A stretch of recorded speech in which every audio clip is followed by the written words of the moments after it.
आली का तू सासरी? 2-2 दिवसाला पळाय पाहिजे माहेरला. सासरी बुवा गप्पा बसा, मी माझ्या बहिणीला नाव सांगल. चालेल तुझ्या बहिणीची पितळी तिजे रे. थांब रे, ते काळ तोंड येऊ दे मांजर, त्याचं ना तोंडच सडकतो चपलीने. समोरच आहे का रे? आला का तू? ये फालतू माणसा. भावा ऐकून घे, फालतूगिरी करू नको. चौकात तूच उभा होता ना रे तिकडं, चायच्या टपरीवरती पाहुणं आलं होतं बघायला मला. अरे भावा मी गेलेलो राधा सोप घ्यायला. हुशारी करू नको, मावा खाऊन दात किडली की तुझी.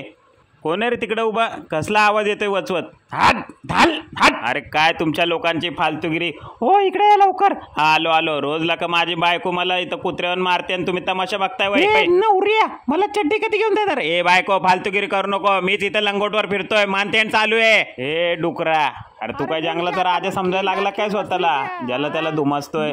तुला आज आहे ना रेटून बरोबरच करतो आम्ही 4 जण आहे. आता कुठं जाशील? फालतू माणसा. तुझ्या बहिणीची भितळी चांगल्या बसाड्या तोंडाच्या कुत्र्यांनो, थांब रे थांब थांब. तुला ना एका चापटीत खाली पाडेल, दुसरी लागून देणार नाही. शंकर पाळ्या गपकी रे.